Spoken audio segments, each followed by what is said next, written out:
Game 5 of a 7-game road trip. The Pistons got their 5th win of the year. Blake Griffin, 23. Wayne Ellington, 20. LeBron, 22. Kuz started instead of AD. He got 22. And THT with some valuable minutes. How about 3 for 3 from 3 on 13 points? Let's head back to the Motor City. Lakers head coach Frank Vogel speaking with Mike and the media via Zoom. Hey, Frank, what did you see most of all in that second half? It was, I think, 34 points and just seemed like you ran out of gas. What stood out to you? Yeah, I don't know if we ran out of gas. I mean, we just didn't have a great rhythm that second half in any way. You know, I mean, we'll go back and look at the tape and see where we went wrong. We didn't have as much of a defensive disposition, and that forced us to not get out in the open court, and playing without Anthony. We're just looking to find a rhythm with combinations that are not used to being out there, and we just didn't find it. We've been pretty good on the road, but tonight was definitely not our night. Are there certain things that you're looking for aside from LeBron initiating on offense that either didn't come tonight and that you think still need to come along, especially if AD's out? No, for sure. We have plenty of firepower to win this basketball game tonight. I got to do a better job putting guys in the right spots to be successful and to use our depth. But we just didn't get going in that second half. Bill? Hey, Frank, you go back 24 hours and you guys had this, great spirited fourth quarter in a close game where you were able to really summon something late.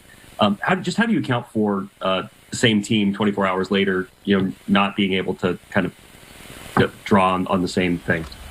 That's the NBA. I mean, that happens. We were different tonight than last night, obviously, with the guys we had in there. But one night's different than the next, and there's different energy in every game. I thought we started the game with good energy, but down the stretch we just lost with it. Dave? Frank, you thought your team would be a little edgy, a little angry about what occurred in Philadelphia. How do you respond to this one? You set out to not lose 2. Yeah, when you have nights like this in a long season, we'll be fine. We'll bounce back. Not happy. None of us are happy with how we played tonight, but we'll bounce back. Dan? Frank, you talked a lot about how you guys are going to get everybody's best shot a lot of times this season. Did you see that from Detroit? It seemed like they were really physically invested in the game, talking a lot and stuff like that. Did you feel like they were at a different intensity level maybe than you guys were?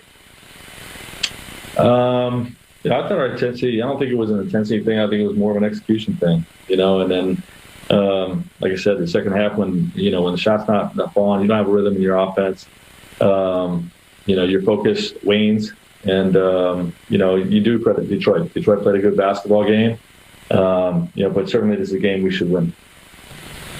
Last question, Kyle. Frank, you guys had a pretty good record, in games where AD didn't play or LeBron didn't play last year. I'm thinking of an OKC game where Kuz and Rondo kind of led you guys to a big win there.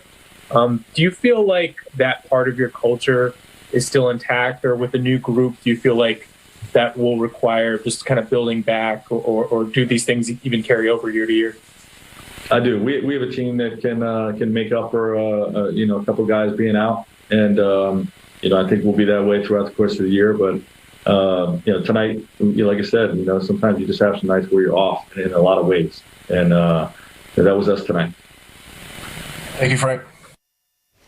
All right, that is Frank Vogel. We now have our Laker insider Mike Bresnahan joining us. What do you got for us, Brez? What are your takeaways? I know you guys talked a little bit about Kyle Kuzma, but he's always so much more different when he's in the game as a starter. So when you hear he's going to start, I believe I stood here about 3 hours ago and said, guys, I have an announcement. Kyle Kuzma is going to have a big game. It's not that unpredictable because for whatever reason, he is just better, in that starting lineup. Now, tonight, he came into the game not really doing too well in the scoring column the last 4 games, averaging only 4 points. Tonight, you see the numbers there. Pistons' second worst team in the league. They had their worst loss of the year last night, so both teams were on a back-to-back. Outscored in the fourth quarter, 25-14. Rob, how about this? Something you were saying right before it came on. 34 points in the second half for Lakers. That's the lowest point total of the year. That's low. That's low. Very low. But the thing about it is, I think James, you and I had more energy in your James on Fire segment than the Lakers had all night. Might I say the James on Fire segment, the pregame show was Emmy Award winning. Hell yeah, we could have gone out there. Might just roll that tonight. Oh, we should. But you got to think about this. This is the one time Bad Cop Rob is not going to come out because they've been on a road trip. And it's hard during COVID. You know, you get a kind of a stymie. You can't leave the hotel. You can't do anything. You know, I could say a little laziness kind of creeps in. And you can't help it because you're just stuck in this hotel not doing anything. So they don't have that energy and that effort. And they're missing AD. So there's a lot of things going against them tonight. So, Bad Cop Rob is not even mad tonight. Big game? There are two things. Yeah, it's an embarrassing loss, obviously. Yeah. But, two things.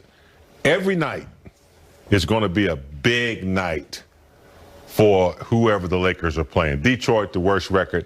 But when the Lakers come to town, it's show and tell. It's time to show out on them. Also, you have to realize, regardless of Detroit's record, they're still professional NBA players.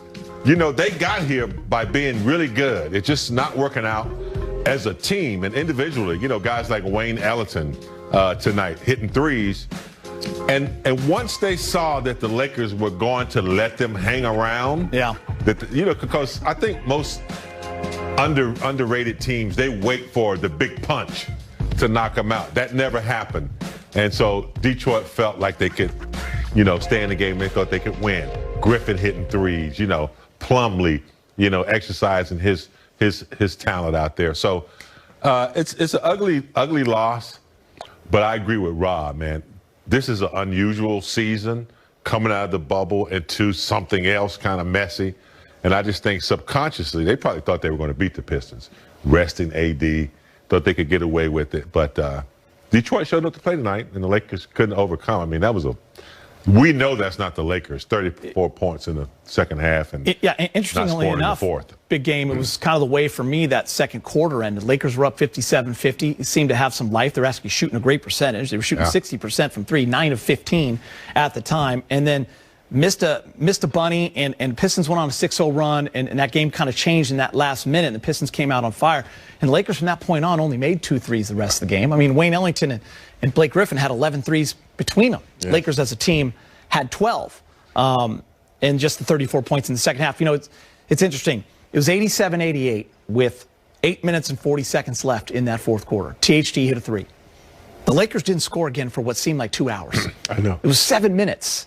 And in that time, the Pistons went on a 14-0 run. And I think we're just used to LeBron doing what he does every single fourth quarter. He only had 2 points in the second half. He had 0 in the fourth. The thing about it is, we realize it's got to be other people. Yeah, LeBron is human. And sometimes when you have nights like this, James said it earlier, you got to go to that bench. You got THT who can come with some energy. You got Trez. You got all these guys that can come with some energy because your big dog LeBron has more years. Pretty much he has more playoff games than anybody on that team has games. So you got to say he's going to have those nights where he just didn't have it or just doesn't have it. And you have to go to the bench. You can't be afraid. As a coach, I wouldn't want to be in this position because how do you tell one of the best players ever played this game, go sit down? It's hard because, he has a competitive spirit. He wants to be out there. But sometimes you got to go to the other guys. Those guys can come with it and bring a little energy and rest a little more. So I think this is one of those nights where you really needed your bench. But I think it's hard as a coach. Like, when do you think that time is, right? I mean, LeBron's been so good in the fourth quarters. You're starting him in the fourth, right? You got to roll the dice. 14 in the first quarter. You got to roll the dice and say, okay, LeBron, what do you think? Well, what about THT? And we saw Kuz tonight get the start for AD, and he had 22. We talk a lot about Kuz when he does get the start and he gets the shot attempts. Last night it's 4. Tonight it's 17. He ends up with 22 points. It's simple math, right? THT getting some run. James, I'm telling you, man,